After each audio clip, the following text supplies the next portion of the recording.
What if I told you that most suffering comes from fighting battles that were already lost before they began? Not because you're weak, not because life is unfair, but because you're trying to control things that were never yours to control in the first place.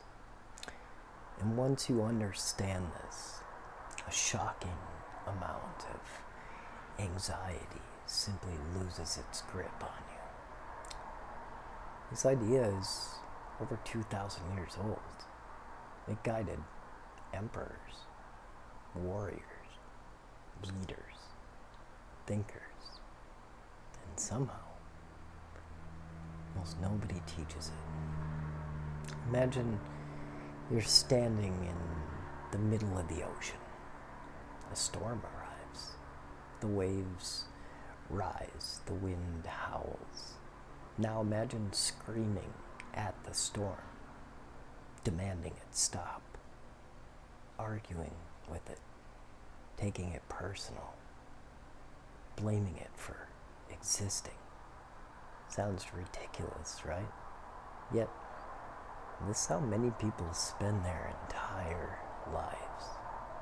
Not with weather, with reality, traffic, people, politics, the economy, aging, mistakes, the past, the future.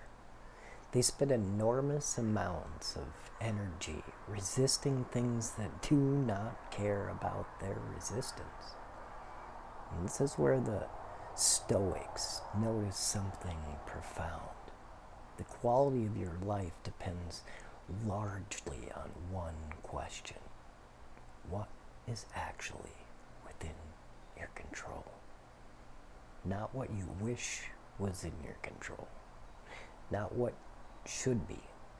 What is? Think about it. Can you control what people think of you? No. Can you influence it? Sure. But control it? No. Can you control whether someone loves you? No. Can you control whether life always goes according to plan?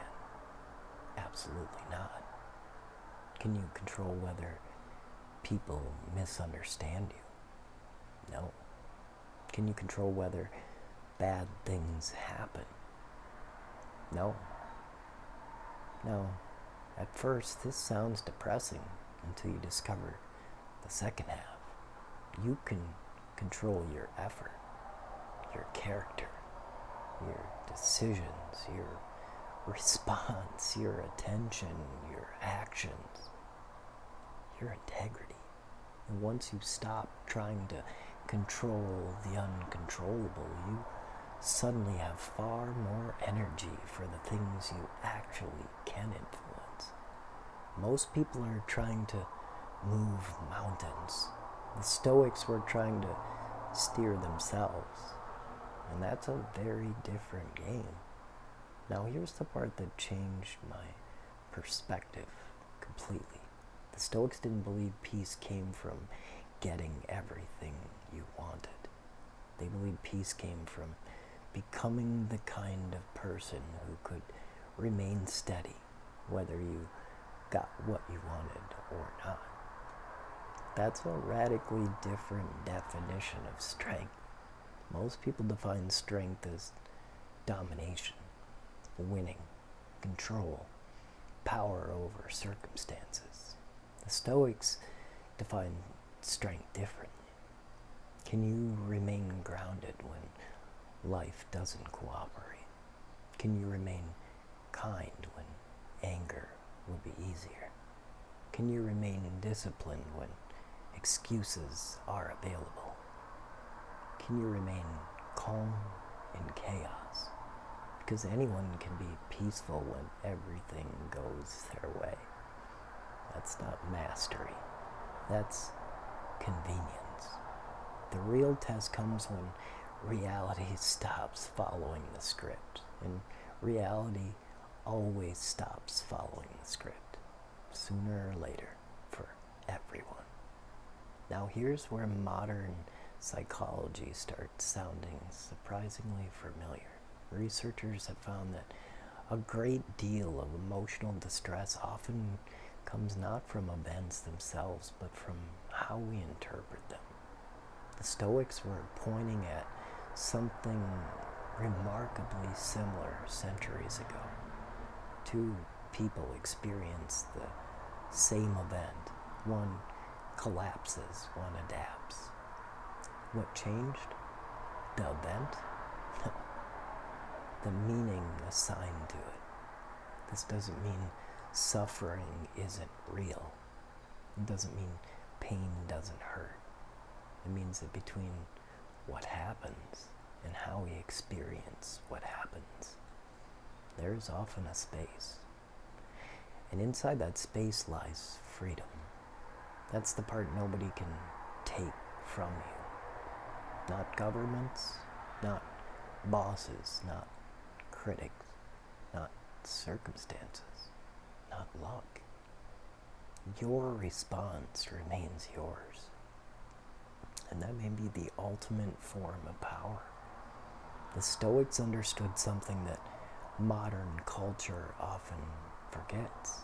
A good life is not built by controlling the world. It's built by mastering yourself.